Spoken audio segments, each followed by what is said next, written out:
But I'm an anthropologist trained in anthropology by an historian who was trained in history by an anthropologist. So, six of one, half dozen of the other. Of course, I teach languages and literature and history, not anthropology.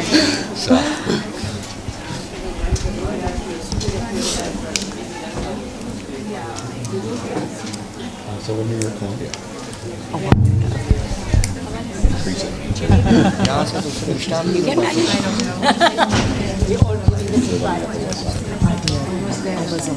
Ladies and gentlemen, please be seated.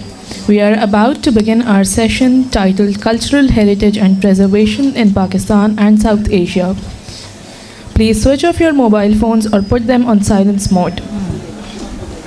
There will be a question and answer session at the end of the discussion. We would appreciate if complete silence is observed while the session is in progress. The moderator of this session is Grace Shelton. Over to you, Grace.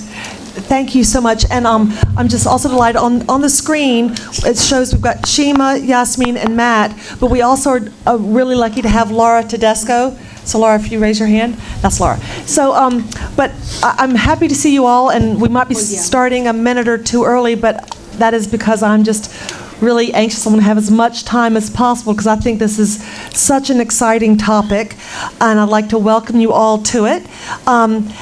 I had the opportunity, I've been in Sindh for maybe 5 months, and every chance I get, I try to experience everything Sindh has to offer. I've had the chance to go to Makli and Umerkot Fort, Côte d'Ivoire, listen to Havali singers, dancers from Taprakor, and I had a chance to go to Sindhi Folk Festival 2 weeks ago. But I just get to go and listen. We've got real experts here with us to discuss the cultural preservation. So let me just give them brief introductions. I cut it down some. I could go on and on about them all, but I want to give more time for discussion and more interaction. So to my left is Matt Cook, and he actually teaches at North Carolina Central University, which is in my hometown of Durham, North Carolina. He got his PhD in sociocultural anthropology, his master's and PhD from Columbia University, and he is one of the foremost experts outside of the South Asia continent on Sindh people and history. So we're delighted that we were able to fly him in for this. Next to him is Yasmin Lara, who probably needs no introduction. She is the executive director of the Heritage Foundation. Before that, she was Pakistan's first female architecture whose architecture is all around Karachi and well known for that. She also holds a degree in architecture from Oxford School of Architecture in London. Then we have Shima Kermani, who is a dancer, an activist, and an artist. She set up Tehreek-e-Nusam. Tehreek-e-Nusam. Yeah. It's fine. A cultural action group that's set to create awareness about the status of women in society and laws that prevent women from taking their full role. And her group uses dance and other action, drama, and music to create awareness to further this goal. And finally, we have Laura Tedesco, Dr. Laura Tedesco, who got her PhD in anthropology from New York University. She serves as the State Department's leading specialist on cultural heritage in South Asia and Central Asia. She worked in Afghanistan for 2 years, from 2010 to 2011, working on their cultural heritage. And she is based in Washington, but helps oversee our projects looking after cultural preservation in Pakistan, Afghanistan, Sri Lanka, and Central Asia. So we're really lucky to have them all. So why don't we give them a round of applause? Now, I thought I would ask the first question to open it up and hear their views, and then I've got other questions I can ask. But really, I think we'd all be most interested in responding to what you're interested in hearing about. But I'm going to open up the conversation by asking what you each think are the key challenges in managing and preserving the tangible and intangible cultural traditions in Pakistan and South Asia. So Why don't we start with Matt? Okay. I'd like to just start off with a quick story. I have about 5 minutes. I'll riff off of this question. The last time I was in Karachi was in 2014, and I was here for the Sindh Through the Century seminar conference sponsored by SMIU. And as part of that conference, we had dinner at the governor's house. And next to the governor was sitting Mark Kanoyer, a very well-known archaeologist of Mohenjo-Daro and of Sindh. And I was sitting next to Mark, and Mark was discussing the role that the Sindh state had played or was playing in the destruction of Pakistani cultural heritage sites, particularly as it related to civil development, road development, and these sorts of things. And the governor's reaction to Mark's conversation was very telling. He was completely nonplussed about the issue. And in fact, he was much more bemused about Mark's Urdu, which is very good. And I'd just like to say that, to preserve, cultural heritage in Pakistan, but other places, a lot of work has to be done to make people understand the value it holds, not only for the nation, but also for the various regions of Pakistan and globally. Because a lot of Pakistani heritage, or Sindhi heritage also, is world heritage. And I got to say this: it's a little easy though for me to say that, particularly as a foreigner. And I think that that's a little too paternalistic in one element. It takes you only so far. I think in order to preserve Pakistani and Sindhi heritage, you really have, and to develop a great appreciation for it, you must use idioms which are indigenous to the society and culture itself. So I think that many of you know, probably better than I do, the importance of the idea of izzat in culture and society in this part of the world, prestige or pride as a key concept in this part of the world, and a concept that defines people's identities. You all know people die over these issues here in Pakistan regularly. So for me, one of the issues about preserving cultural heritage is to sort of link it up to the idea of how can cultural heritage and preservation of cultural heritage writ large be hooked up to a sense of promoting izzat here within Pakistan. And I think there's a few different ways to do that. One, of course, is to create greater opportunities for Pakistanis to realize how their sociocultural heritage is, in fact, globally appreciated. For example, through promotion of various kinds of programs that bring junior and senior scholars from Pakistan to the United States. And fortunately, we've had a number of these programs going for the last few years, and they've been very successful. And I think they're successful in part because I think still travel to and professional associations with U.S. institutions of higher education still has a sense of prestige and izzat. I mean, I just 2 nights ago I was talking to a gentleman. One of the first things he said to me after I said I've come to the United States was, "I went to Ball State University," or to a parent, who said, "Yes, my daughter went to Bucknell and I went to go visit him." So I think that these are really sort of positive ways of U.S. educational institutions can still instill a sense of pride and izzat, and providing opportunities for people to be recognized, those traditions and ideas being recognized by participation in U.S. universities. And the same thing for senior scholars also. I know that we had Saeed Safkat, who is from FCC, come to North Carolina last year. It was a wonderful opportunity for NC State and NC Central and Wake Forest University to collaborate on a presentation there. So there are a whole variety of ways I think that you can promote awareness of cultural heritage and instill a sense of pride, if you will, in those materials. And I think that's particularly important, in societies. I mean, we all know Desi parents much prefer to have engineers and doctors, not humanities. People trained in humanities. So being able to provide these sorts of opportunities for them to sort of bolster, if you will, this sense of pride and izzat and acknowledge it, I think is very important. And these exchange programs of both bringing Pakistanis to the United States, and I know I have a couple, just a minute. If not, out of time. I'm out of time. Bringing people the other way. But that was this morning's panel. Okay. All right. Yasmin, what do you believe are the key challenges in managing, preserving tangible and intangible cultural traditions? Okay. Well, I'll focus on tangible heritage. I think Shima is more qualified to talk about the intangible. First of all, I think we have failed as a nation to preserve our heritage. it's not because of funds. I think there's a lack of will and a political will. Can everybody hear her? Your mic is not on for some reason. Hold on. Right, say it again. Okay, Yeah. as a nation, I think we've failed, and as personally, I feel myself that we've failed to preserve our heritage, because it's amazing what we have. I mean, the kind of treasures that we have, dating back to, of course, to Mohenjo-daro, and that's very much in the news today, but also, the Gandhara civilization. We have the Mughal, the pre-Mughal, the Buddhist, the Hindu, and then, of course, the Sikh as well, and then the British also. So there's a huge range of heritage that we do possess. And unfortunately, we've not worked out our strategies as to how we actually save it. There's no dearth of funds, I might just tell you. Sindh government has enormous amount of funds. There are lots of organizations that have been actually established with state funding, and they are not doing enough to actually preserve what we have. And since in the last 11 years, I've been very deeply involved in humanitarian work. So I like to bring together heritage and people somehow.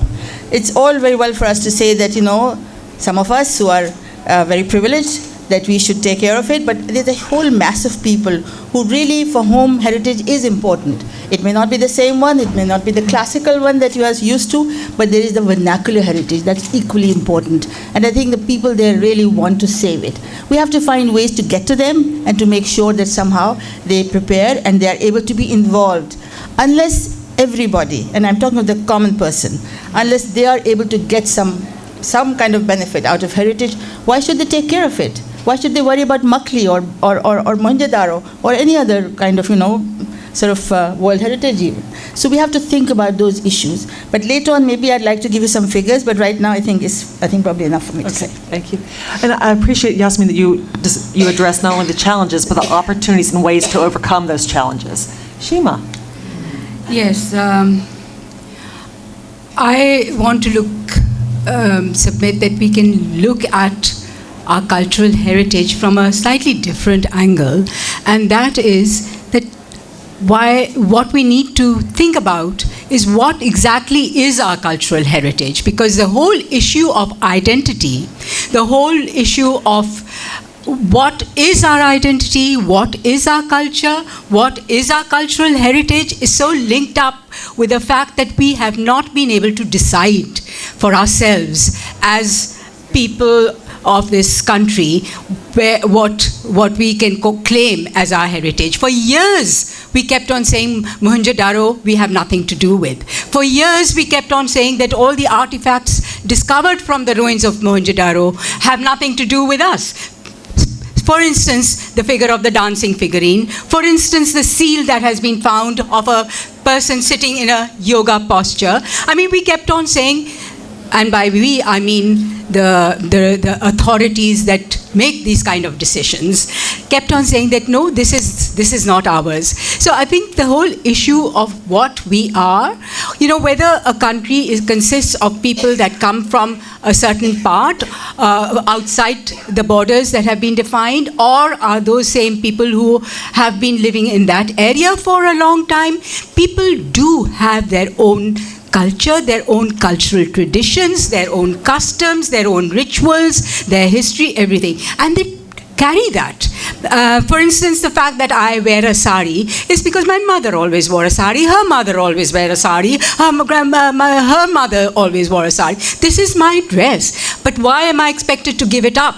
And is this not my identity? Is this, and the language and cultural traditions and rituals that people from different areas carry. So, one cannot discard a certain group or a certain community and say that this should not be, now it needs to change and become something else. So these are things that we have never been able to resolve. We have not been able to resolve our cultural identity. We have not been able to resolve the fact that all the literature, for instance, like Manto said, the literature that was created before 47, is it not ours? The history that was before 47, is that not ours? Where have we just dropped down from? So we have to claim, first of all, the reason why I said I wanted to speak from a different point is that before we start talking about preserving it, we have to acknowledge and decide that this is ours. And, so one of the reasons why I delved into this whole Indus Valley civilization and all the kind of artifacts that have been discovered from there is because I wanted to say that yes, dance, music, theatre, puppetry, all these performing arts which are considered taboo, which are considered bad, which are considered haram, that they belonged to this land, they belonged to this region as well, and we have to relate to them and be proud of them. And and unless we acknowledge that, I don't think we can even talk about what we want to preserve or not. Look at the state of Mohenjo-daro today. People go and shit there in the ruins, and nobody cares. I mean, they are in such a bad way. But as Yasmin said, there is a lot of money there. But who owns all of this? Who claims that this is ours, this is our history, this is our heritage? We need to do that. Even the city, I'll just take another minute, that even the city of Karachi,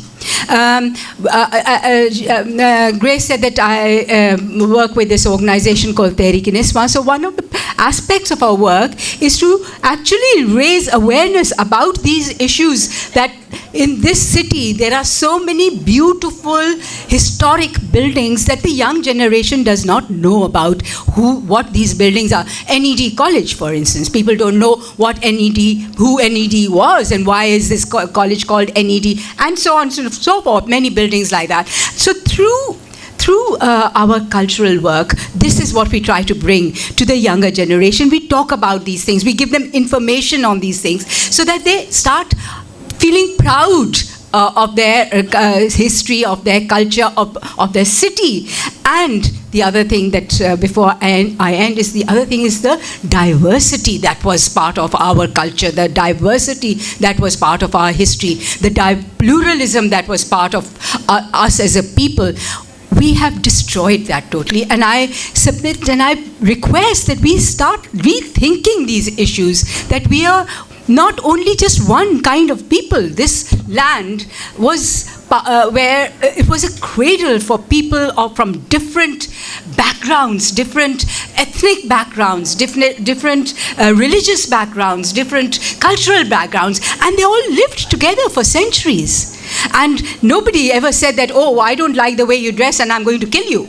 So, this kind of thinking that has been inculcated over these years, this kind of fanatical religious fundamentalism, this one-dimensional outlook, I think we need to end this. We need to rethink that, do we have a future? We don't have a future. We are going towards a collective suicide unless we rethink our history, rethink our culture, rethink our identities. Thank you. Thank you, Sheila.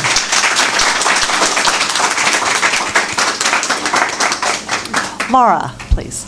So I'd like to build upon some of the things that Shima has said as a non-Pakistani observer of the beautiful diversity of Pakistan's culture and heritage, and that I see that as a strength here. And to your point, that you're encouraging sort of a more inclusivity and acceptance of this. But back to Grace's original question on what some of the challenges are in preserving both tangible and intangible heritage, first in Pakistan and then South Asia, which is an enormous geographic region. But let's think a little bit about what some of those challenges are that are scalable. So we know what's in the headlines, challenges through destruction, deliberate destruction through acts of war and ideology and iconoclasm. That's one challenge. Then there's economic development, such as urban development, to Matt's point at the beginning of what the Sindhi governor, his response to Mark Knoyer's point that many of the cultural and archaeological sites are destroyed simply by ignoring their presence and plowing through with urban development. But what I regard as the biggest challenge to preserving heritage, and I would say not just in Pakistan, but maybe even globally, is simply neglect. And what is the underpinning, what is the underpinning thing behind neglect? And I think it's lack of awareness. And then that speaks, I think, to Yasmin's point about raising awareness among communities at a grassroots level, not just to respect the heritage, but there has to be something practical and tangible to get smaller scale communities to mobilize to at least do no harm to their heritage. So that's a big topic, and it's something that Yasmin and I talk frequently about. So with that, I'd like to hear some of the other speakers. I'm going to stop there, and so we can continue with some questions from the audience and from you, Grace. Okay. So does anybody from the audience have a question? Okay, yes. So what role does you were talking about, identifying the culture. What role do you think the political establishment has played in assisting? What role do you think what role has the political establishment played in, separating this culture as yours and this culture as mine, which has led to a confusion in the overall culture of the region? I think the let biggest... me just say the question again, so allows everyone to hear. What role has the political establishment played in kind of dividing an us, them kind of mindset? So it seems somehow, from what you've also said, is that our cultural history has started from 1947, when in fact that's not the case. Did y'all hear that? He said it seems like the cultural history began in 1947 when that's not the case. All right, Yes, Shima. that's exactly my point, that your history doesn't begin from 1947. And also the other thing that I think that has played a very negative, been very negative, is the fact of dividing people through religion. That you see, you don't divide culture through religion. There is Hindu art and there is Islamic art. It's not so. There is art that has been produced at a certain time of history, and so on and so forth. It says for music, it's the same for dance, it's the same for theatre. So when we divide ourselves in that way, I think, and that is what our political establishment has always tried to do, between ethnics, between religious divisions, and I think this is extremely harmful. Hold on a moment. Yasmin, do you have something to add? Yeah. Actually, I'd like to go back to the communities. I'm really more interested, if you want to save heritage, what do we do? I agree with Shima as to the divisions that have happened right after 1947. But if you will recall, I don't know if any one of you remembers the Caravan Karachi. Before that, everybody thought there was nothing in Karachi. In the British period, it should be all demolished. And we started having those assemblies on the streets, and everybody joined hands, and suddenly Karachi was something that had, heritage. So I think the whole thing is, how do you bring in people at the mass level? I really think that governments are not the ones to decide for us what is heritage for us and what is not. So it's for the people to decide, and they have to get involved. Right. But the problem is there's a big divide between the elite, or between the urban and the rural populations. Right. And majority of population actually is rural. They're the ones who have this amazing, the ancient wisdom that is there. They have amazing reserves of creativity, and we have never bothered to actually look at that. But going on, may I just go on to the communities, since I'm talking about it? Go ahead.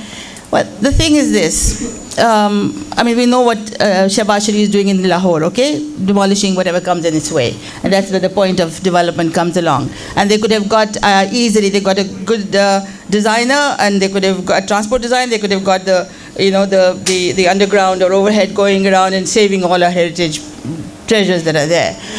Here in Karachi, we've seen absolute destruction of heritage buildings, and this happens in all the cities, big cities. But the fact is that there is a huge amount of reserve of heritage that people do feel about. For instance, if you talk of intangible heritage, there are the Sufi shrines. And Makli is a good example of that, where people relate to it.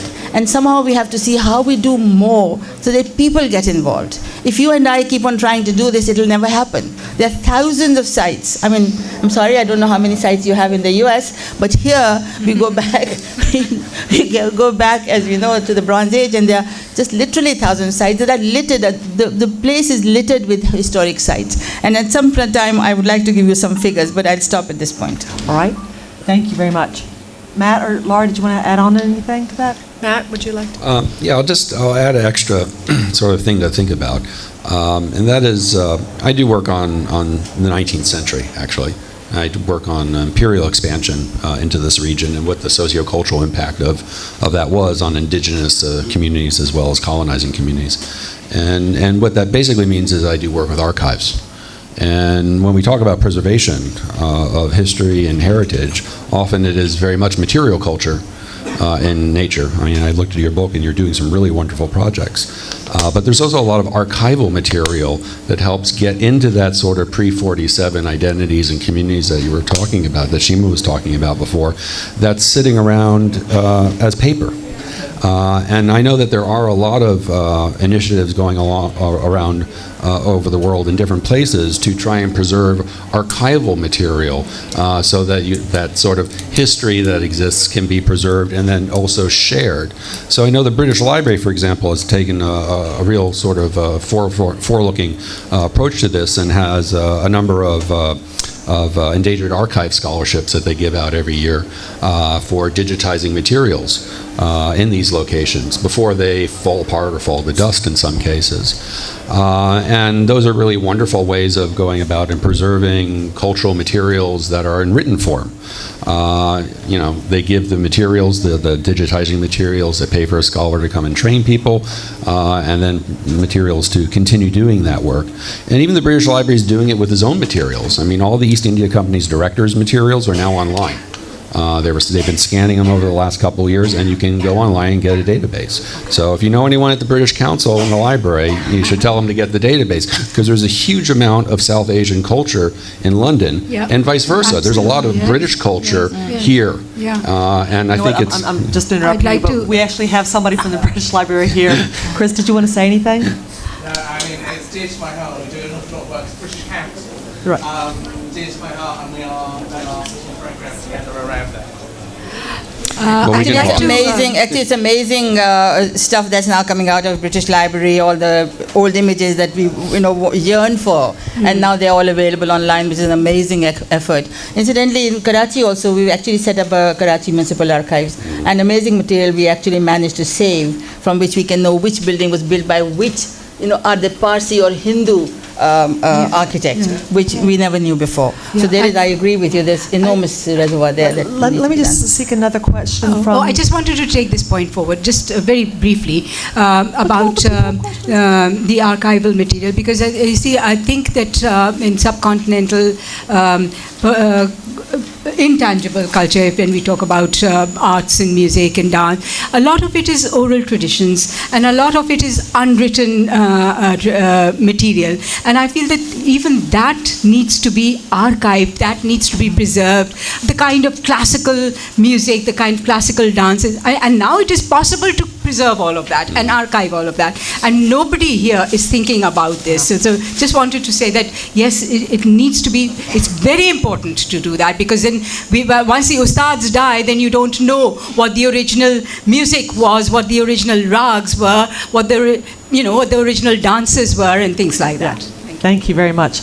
All right, I think, yes, yep. I just wanted to inform everybody that there is another way of digitally preserving the archives, and Mrs. Larry knows about it. There was a Google project. It has a portal by the name of Google Art and Culture, and they have gigapixel quality photographs of the monuments, of arts, of artifacts, and a write-up along with it. So I think we've showcased Makli on that. We've showcased Mohta Palace. We've got the inner city of Lahore, the walled city, as well as Baltat Fort. So that is actually a user-driven platform. And because in Pakistan people were not really doing it, so they Google piloted a project here. So we've put these things up there. If people can go on the Google Art and Culture and just search for Pakistan and they see these sites, so any museum, any art gallery, including private collectors, can just write to them and say, I have this thing that I want to showcase over there. But that's how all the other world organizations have done it, and world collectors. So this is now the way of the future, because no matter how sensitized the development sector will be, there will be some things that we will lose to the progress, to buildings, to to new roads or whatever. But at least we will be able to show and preserve something for the coming generations, that this is what our history had, and these are the monuments that people Thank you built. very much. If I may, I'd like to add something to this point. I'm aware of the Google Archive, of course, and it's an incredible and wonderfully rich resource for people to become familiar with, say, Pakistan's heritage who may not otherwise know much about it, not just Pakistan, but globally.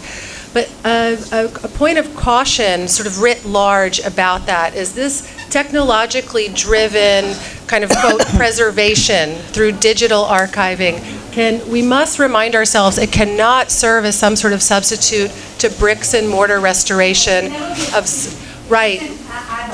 Yes, but I would only like to sort of mention, sort of for all of our collective consideration, that the digital record, particularly of bricks and mortar heritage, we can't lose sight of the importance of preserving that in 3D rather than technology-driven digitally. Mm-hmm. Absolutely. All right. Absolutely. So the woman in the red, in the orange, right there. Yeah. Stand up.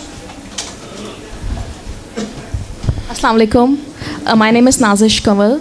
I have a question, ma'am. As you mentioned, Mr. Shabazz demolishing the Punjab.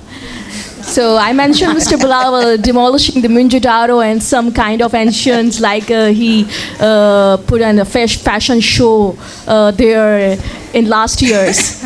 And the second thing is that in Pakistan and in some Muslim countries like that, they set soft targets, and when they fail in politics, on political grounds, they take revenge from the culture.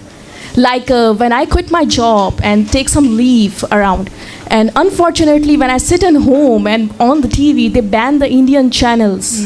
After that, they ban the Indian movies, and the banning and banning and banning. And also, and next thing is that we can't arrange PSL in Pakistan, and many foreigners not want to come to Pakistan for the security reasons.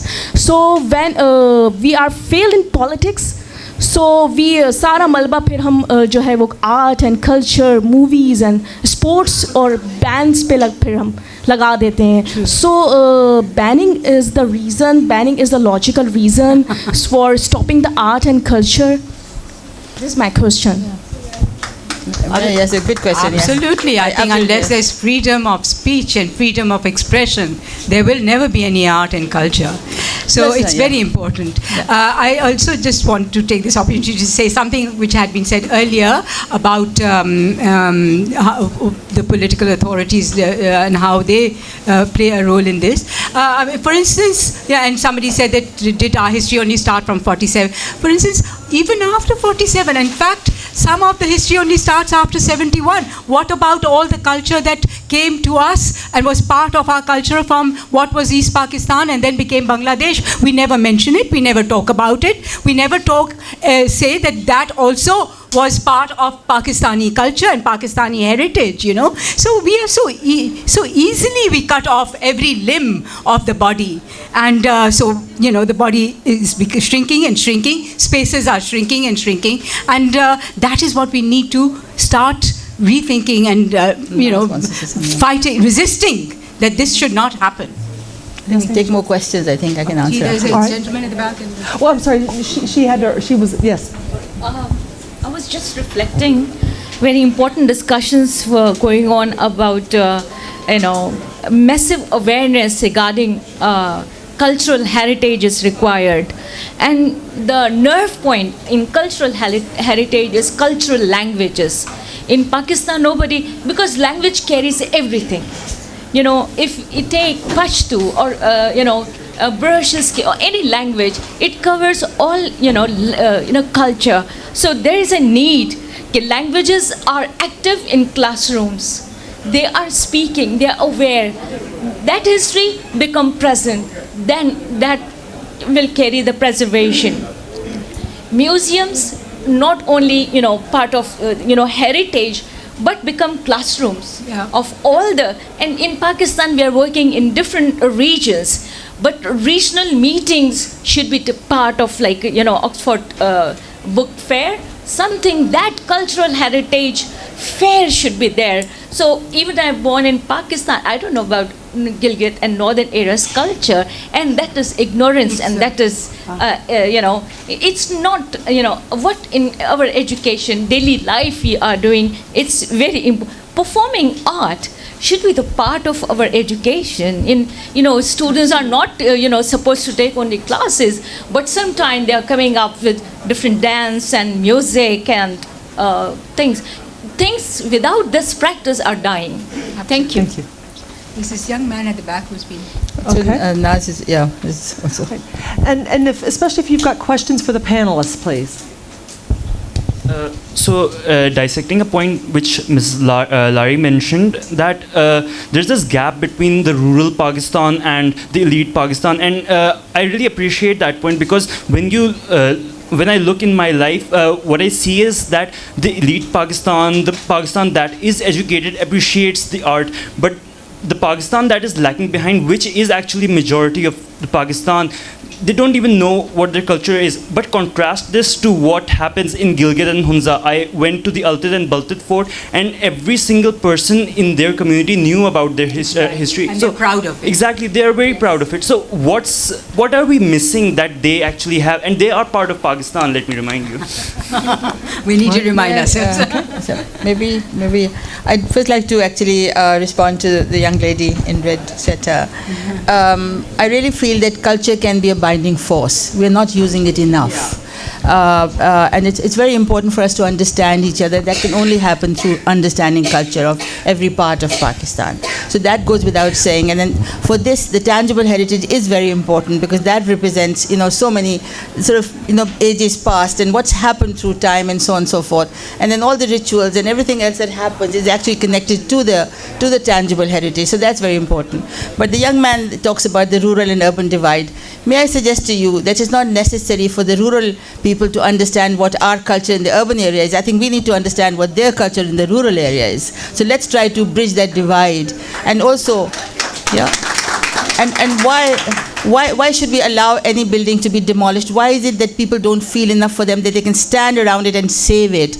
Because if the poor and the marginalized also felt that they're part of that whole cultural milieu, then they will also be there to help you. So I think we need to really be looking at it not with a sometimes, people who are educated, we feel ourselves to be a little bit aloof and, have our own kind of ideas. But the poor people, just because they're poor and because they may be non-literate, it doesn't mean that they don't understand. They understand culture very well. I wish you would see my earthen chulas that the women of Thar or Sindh are making with beautiful decorations. That is their culture also. So I think we need to just have more opportunities to get together, but let us get the culture back into with the public, not in the elite kind of, closed rooms. All right. Yes, talking about northern area, we should compliment to the Agha culture who have built all these, rebuilt those monuments, including now they have started a Great Wall of Lahore and Shah Jahan's tomb. Correct. The picture wall. Appreciate the picture wall, efforts yes. of Agha culture. Yeah. Thank you. And please, if we've got questions for the panelists, instead of just statements, I appreciate the statements, but we also have a really talented group right here. So if you've got questions for the panelists. Naza. Okay. Naza. This lady here also. Yeah. My question is directed towards Ms. Shima and Ms. Yasmeen, but of course I'd be happy to have the other panelists comment about it too. In recent years, there has been a trend of adapting a local culture to suit modern needs, right? In terms of fashion, in terms of other household needs, right? And I myself am a part of, becoming a part of that new trend. But I sometimes look at how my mother dresses or how my family and how they deal with it and how they go about their life. And I feel like this is a new trend, but it doesn't feel authentic and genuine towards the original roots, which is a part of our culture. And another aspect of this recent trend is to make it digestible to international audiences, right? So what I need to understand from your wisdom, which you have collected over decades of looking over our culture and our heritage, do you think this trend is genuine, it's authentic, it should be something which we can adopt and be proud of as young individuals in this city? Or it's something that's much more artificial and something that's actually a substitute to what we are just trying to avoid? You want me to answer this? Well, first of all, I think that I don't think we should worry about the international world, actually, I'm sorry to say. Because I think we need to worry about ourselves. And whatever we do, right now it's a kind of pastiche. You take something and you put it on and you say, well, this is your, indigenizing it. But that's not true. Because we don't really understand our own cultural roots, basically. So I think the more people go into the rural areas, the more I think there's likelihood that we will begin to understand. So I really don't believe that we should be pandering to the West, actually. I think there's so much there. And I say it after I don't know how many decades of work and unlearning a lot of things that I learned in, different Western capitals. And I think we have to now understand that there is something there that we have missed out, which is the vernacular traditions, which is the folk tradition. Because that has a very strong impact on everybody. Because people live those lives, okay? Here you might go to a village and you might see something beautiful and say, fine, let me just take it, or a little bit of Ridley, or a little bit of something or the other. But that's not the way to go. If I may just take a couple more minutes, there is a project that we're doing with, as it happens, with the U.S. Ambassadors Fund, which is at Makli, which is this amazing monument, which is the tomb of Sultan Ibrahim. And that has some amazing kashi. Do you know what kashi is? Surely you all know. Yeah. This is the ceramics. This is glaze tiles, right? Ancient art of Sindh. And here's UNESCO who comes in and they want to revive it also. So we're trying to join the two things together. And here is a whole mendicant community right down next to Makli who've never had any benefit out of Makli. So much money is put in there, no benefit to the poor. And so there's a whole community of beggars, the mendicants, who have nothing except to beg. And so we tried this whole thing about getting one of the women to see if they can do kashi. And she did. And she started to make these little tiles. And she started to sell them from the place where she used to beg. And suddenly, there's first her own family, 5 or 6 people, and then you have a whole another 12, 15 women who are now doing not only kashi, but other things also. So we have to make culture relevant to people. If it's not relevant to people's lives, we're not going to get anywhere. Thank you. Yeah, I'd like to just add to that, yes, I think there are both aspects to it, a positive and a negative. The negative is that when we are taking from the old, we sometimes forget to preserve the old. So that needs to be done, as we are all emphasizing that the old needs to be preserved. What was classical needs to be preserved. But at the same time, what was classical must not be allowed to die. I mean, it's not just about preserving it as a fossil. What it needs to be is a dynamic, alive tradition. And that happens when you actually explore it further and use it and make it part of people's everyday lives. For instance, the fashion industry that you mentioned, or anything, whether it's this kind of a necklace that is basically a tradition that women used to make with their hands, but nobody wears these anymore, But they are very beautiful. So if we bring them back, revive them, maybe add certain things to them, I don't think there's any harm, actually. Look at the music. Your very famous Coke Studio, what is it doing? It's actually working on very, very old pieces and adding modern sensibility to it. Sometimes we like it, sometimes we don't like it. But what does happen is that a lot of people who have not heard the old music are now hearing it. So I think there is both aspects to it.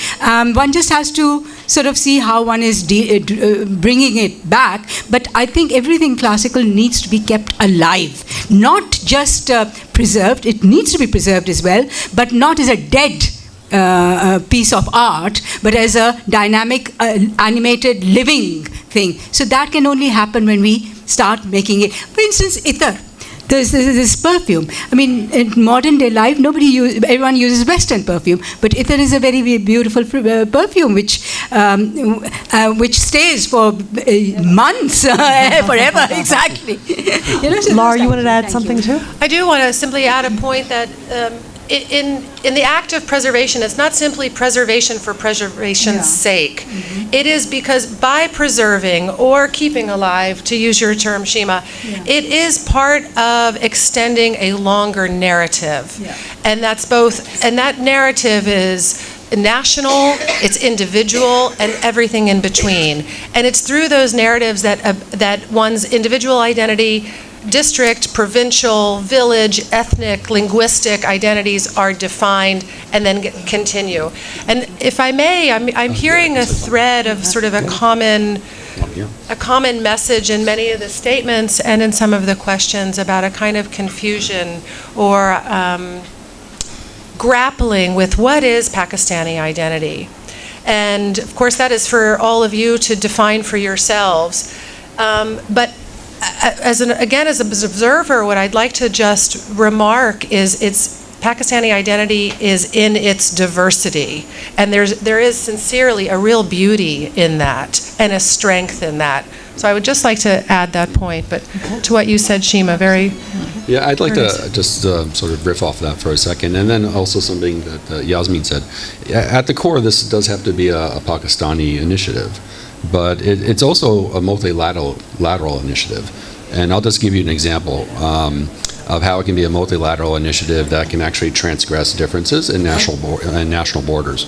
So I was a Fulbrighter for Pakistan, but it was during that era, which might still be around, where Fulbrighters weren't allowed to come. So I was given the choice of either turning it down or going to India. So I took my Pakistan Fulbright and I went to India. And I went to the Maharashtra State Archives. And what I found there was 100 years worth of incredible records all about Sindh. There is so much in Indian archives about Pakistan. All right, and that kind of attempt to sort of bring those sorts of materials out is a multilateral sort of initiative that could help cross different kinds of cultural divides that have been put up since partition, unfortunately, and just realizing it's there. I mean, one of the for me it was fortunate because I had to think outside the box. But those are materials that no Pakistani scholar could have accessed. And they're at the core of my research, and I've been very fortunate. But I was only made to sort of think outside the box and look for those materials when I was denied the ability to work in the Sindh archives, for example, which is where most people do work. So I think keeping in mind, again, that not all Pakistani heritage is actually in Pakistan anymore is good to keep in mind. Just like the comment I made before, that so much of British history is here, and so much of Pakistani history is not only in India, but it's also in London. Of course, yeah. I've got her, and so please. So speaking about Karachi in particular, there have been efforts to kind of like gather people together and as a collective effort and explore Karachi as a city. So projects like Super Safari Express, they kind of gather people and locals and foreigners, and they take people around the city and around old buildings and exploring them. So projects like these, how effective do you think they are in preserving the cultural heritage? Speaking of Karachi in particular, how effective do you think they are? Or are they counterproductive? No, I personally think that they're great. I think there should be more of those, and I think a lot of people will benefit from it. Yeah, I think it's very important to try to understand what a city is or the whole of heritage game is actually. But you might recall that when I wrote my book in 1996 on Karachi during the Raj, nobody knew anything about Karachi. So you have to have actually authentic information on which then you can build up, and then people can go and watch it. So I'm very happy about what is it, Safari? It's a Super Safari. I think it's very good that they're doing it, and I hope that they're talking about, whatever has happened in the past during the British time, because that's a very interesting period, I mean, for Karachi itself. Yeah, it's very good. Excellent. Yes, you've been patient. Just for Yasmin, because what I would like to see, because I came to Karachi as a child 70 years ago, and I have seen the area where I have lived for the last 70 years deteriorate because of nasty things happening to the lovely buildings where we used to walk all the way down to the sea. Now we have 8 horrible streets with horrible lights, which are totally non-productive. We don't need that many lights on a street and so many things. So what can we do? Do we go and embrace all those lights and say, remove them, like people do in England? You catch a tree and you say, no, don't cut it. I have no idea how to mobilize people. Of course, I don't live here, but that doesn't mean I wouldn't be able to join people and say, we have to preserve what we have. We have destroyed all those beautiful things that the Parsis put in. like Right. the Jahangir Kotari parade. Yeah. You cannot see it now. It's Yeah. absolutely awful. You're so It right now. disturbs me. She's absolutely right. You see, Malik Riaz happened to this Yes, city, I know. unfortunately. I know all that. I don't want to make nasty remarks, but I would personally inform under those. Yeah, I mean, the whole of Jahangir Kotari is just gone. I mean, you know, this is just. I absolutely agree. And the temple there has got cracks. Yeah. I mean, it's ridiculous that something like that could happen. But the problem is. And the shrine. Which shrine? Right.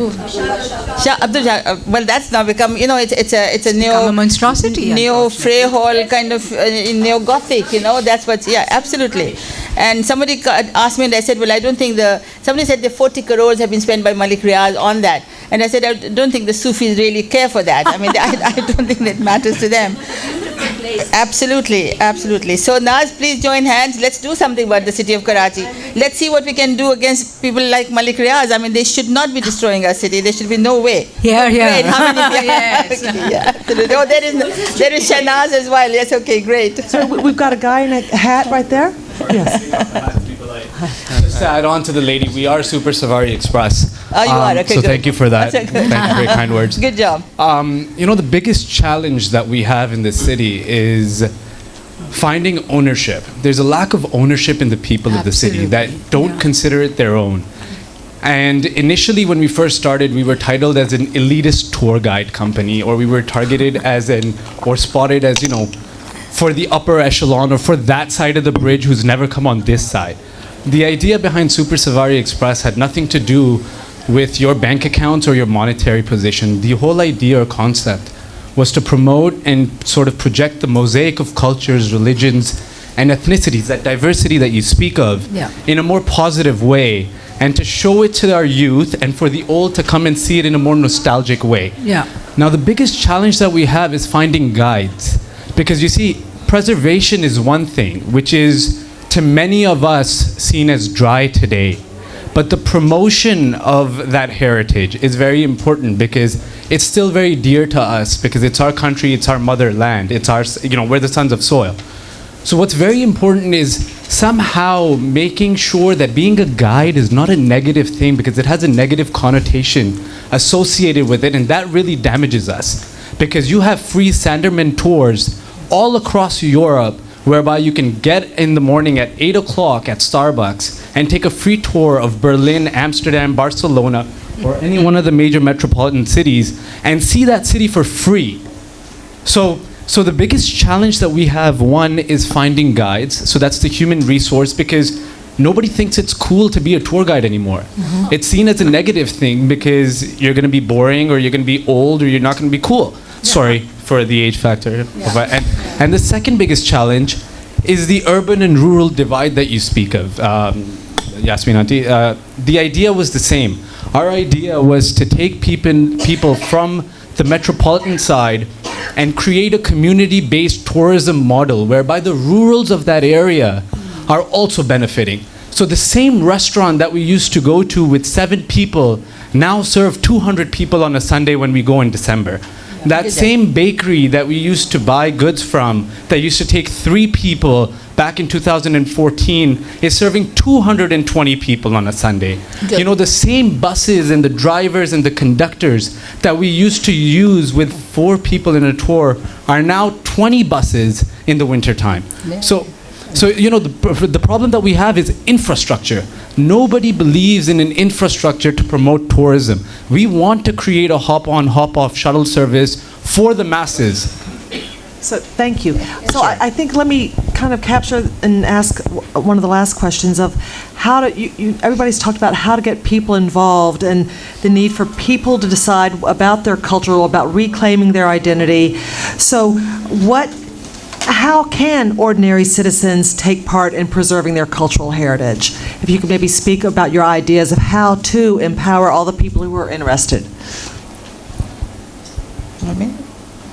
Okay. First, if I may ask a question from the young man here, do you use my book at all for your tours? Yes, we do. All right, then train your guides on that. We need to find the guides. Shahnaz might be able to tell us that when we used to run a bus, tour bus way back in the 2000s, there were young people from university, the volunteers who would come and do it. Why don't you tap those young people? Yeah? We'll be in touch. Yeah, you'll be in touch. Okay. And the second thing just wanted to say, was that why didn't you start a tour to Makli as well? I'll give you whatever information you need. There are 35 people on tour tomorrow. All right, well, we can, if you have enough information, fine. Otherwise, we'll give it to you. We will always need more information. Good, okay. All right, we'll be happy to give it. Okay. The second thing, of course, what do we do? How do we actually do something about it? First of all, I think if we talk of Karachi, we can transform Karachi. If all of you were to join me and we can just go and clean the facades. The facades in Karachi are just amazing. I mean, even though they may be partly gone, maybe, somebody wants to demolish them, but very many of them are still there. So who wants to join me? I'm willing to go on a Sunday and let's go and clean up our city. Let's do that, yeah, okay. Well, you have to sign up. Naz, will you be there too? We were there, remember when they had the fires? We did it, yeah. So, but we need to keep on doing it again and again. But the whole thing is this, you see, we are not involving enough young people into the whole process. We've got to get university students, and we sometimes do. I don't know, Grace, you were not there, but at one time, the erstwhile Consul General was there, and we went and cleaned up the facade of Sultan Ibrahim, and we should be doing more of that. We should be really cleaning up all our structures. Why aren't we doing it? It doesn't require particular expertise. We can provide whatever information is needed. We can provide the guidance. Let's do it. So if out of this August gathering, if I find maybe even 10 people who are willing to do it, let's start the process. Yeah, aap sign karo sabko. I'd also add, just go a few kilometers that way. Go to the Sindh Archives. Just spend an afternoon there. Go see what's there. Poke around. I mean, if everyone does that, that's just one small thing you can do in an afternoon. Laura? Yeah, to Yasmin's point that it doesn't require any sort of expertise or really even a great investment of one's time to be a participant in preservation of heritage. But there's one expression that I think may resonate with anyone. It's simply do no harm. If you're not out on a Sunday cleaning a facade of a building or spending an afternoon in an archives, which is these are all excellent suggestions, it's at the very least do no harm. Yes. That is probably the best and gentlest gesture that we're all capable of. Give some examples of what you mean by do no harm, Laura. It's simply, it's just don't litter, don't take bricks and don't pick up things, don't leave things when you visit a heritage site. If you're visiting Sultan Ibrahim in Makli and you're with your group tomorrow, how wonderful you're going there. But it's kind of common sense, but just don't hurt anything. That's it. That's the best sort of stewardship of culture that's easy for everyone. And please don't put any graffiti on historic buildings. No graffiti. No graffiti. Yes. I think it is wonderful if people start owning their heritage and their culture. But I also would like to say that I think it is definitely the responsibility of the state and the responsibility of our governments to preserve our arts, to preserve our cultures, because museums cannot be built by individuals really. And what is happening by the government, what the government actually is doing, is that a lot of our great pieces in museums have disappeared and the government takes no notice. So I think as citizens we need to push and pressurize our government and our state as well, because I mean, we can do a lot as individuals and as groups of people, but actually we have to pressurize and push our government and our state to take action on these issues. Besides that, the fact that so many of us don't teach our children our mother tongues. I mean, how do we preserve our culture? How do we preserve our heritage if our children cannot speak our languages? So, I mean, these are things that we can do as individuals, but as preserving on a larger scale, I think we need to pressurize our state and government that it is their job, their responsibility. We have chosen them to represent us. They need to preserve our cultural heritage, whether it is tangible or intangible. Can I just add to that? I think while you're on the subject of pressurizing the government, it's not just the tangible and intangible heritage that we need to pressurize them to preserve. But like you mentioned earlier, that our history, where you mentioned about East Pakistan not even being mentioned anymore, that it used to be part of our history. we are not even willing to accept that our history begins from Indus Valley. Absolutely. The government has now Yeah, we started, spoke about it. exactly, it's manipulated it in such a way that our history begins from Muhammad bin Qasim now. Anything that's before Islam is not part of our history anymore. So how will we preserve our culture and our heritage if we're not even willing to accept our history to begin with? We need to do something. Absolutely, and the consolidated diversity effort. that we have all talked about, which we have lost because we don't want that diversity. We kill people if they are different to us. I mean, and the state, the government, the people, we are all part of that. That we are not taking action to stop it.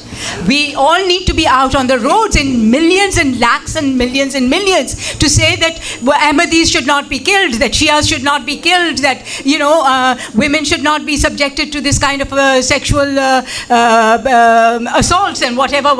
There's so much, but we are still sitting in our homes and we are still not doing this. So let's rethink and. So I just would like to thank all of you for coming. I think this was a lot of passion and call for action, both lots of ideas. And thank you for your input and your participation, and a big round of applause to you and also to our distinguished panel. Thank you very much. Thank you. Thank you. That was